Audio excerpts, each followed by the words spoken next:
किया है कि सुबह शाम मंदिर धुलें। अभी आईना दिखाया है विपक्ष ने, और जैसे ही आईना दिखाया प्रधानमंत्री जी खड़े हो गए, गृह मंत्री जी खड़े हो गए, रक्षा मंत्री जी खड़े हो गए, कृषि मंत्री जी खड़े हो गए, पूरी सरकार खड़ी हो गई। और ये पूरी सरकार खड़ी हुई, यही देश की जनता की ताकत है और विपक्ष की ताकत है। और कल माननीय प्रधानमंत्री जी बोलेंगे, अमीश भाई हम लोग उम्मीद करते हैं, भगवान से प्रार्थना करते हैं कि उनको सुदबुद्धि दें।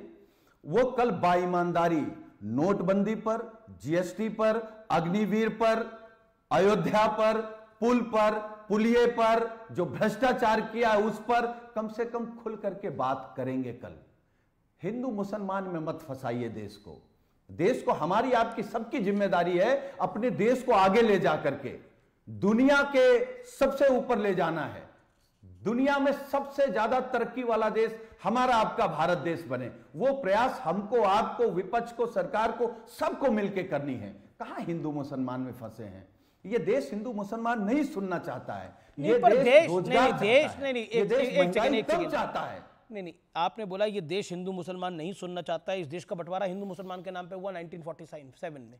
ये देश हिंदू मुसलमान सुनना नहीं चाहता है, आपने बोला। लेकिन इस देश का बंटवारा 1947 में यही हुआ। और बंटवारा कराना चाहते हैं आप लोग। अब आपने निरंकुश बोला सर, और बंटवारा कराने का प्रयास कर रहे हैं। एक सेकंड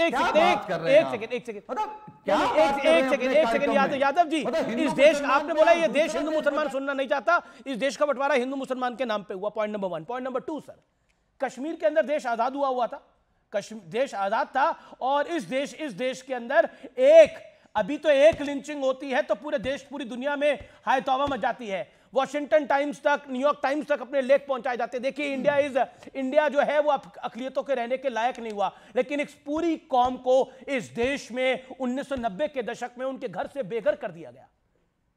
किसके नाम पे किया गया था? मैं बताऊं या आप बताओगे? अच्छा, ये इस देश के अंदर हुआ ना। सुनना पड़ेगा सर, सुनना पड़ेगा ना, क्योंकि आपने बोला कि चश्मा उतार दीजिए। चलिए, आपने बोला ना कि अब अमीश जी चश्मा उतार दीजिए, मोदी जी ने भी उतार दिया है, देश ने भी उतार दिया, सबने चश्मा उतार दिया है। लेकिन ठीक है, एक सेकंड सुनना,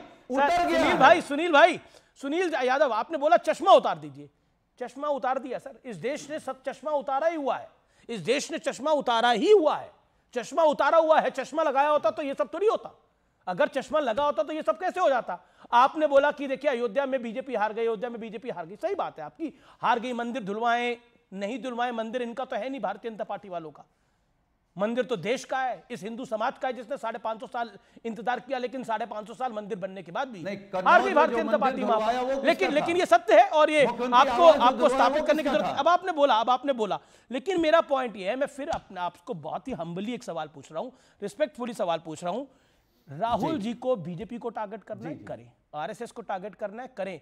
प्रेम शुक्ला, नरेंद्र मोदी, अमित शाह, जेपी नड्डा, राजनाथ सिंह, किसी को टारगेट करें, कोई ऑब्जेक्शन किसी को नहीं हो सकती सर। मेरा पॉइंट यह है कि हिंदू शब्द क्यों लाया गया, और क्यों कहा गया? जो खुद को हिंदू कहते हैं वो हिंसा फैलाते हैं। 3 बारी हिंसा, 3 बारी नफरत और 3 बारी असत्य। क्या किसी और धर्म विशेष के लिए यह बोला जा सकता है? मेरा प्रश्न सिंपल ये है। अमीश भाई, मुझे लगता है पूरा देश जानता है कि राहुल गांधी जी ने बीजेपी और आरएसएस के लिए बोला है, आप नहीं जान पा रहे हैं। अच्छा बताइए, कोई हिंदू के खिलाफ बोल सकता है? हम हिंदू होके हिंदू के खिलाफ बोलेंगे, आप हिंदू होके हिंदू के खिलाफ बोलेंगे, तो राहुल गांधी हिंदू नहीं है क्या? वो हिंदू के खिलाफ कैसे बोलेंगे?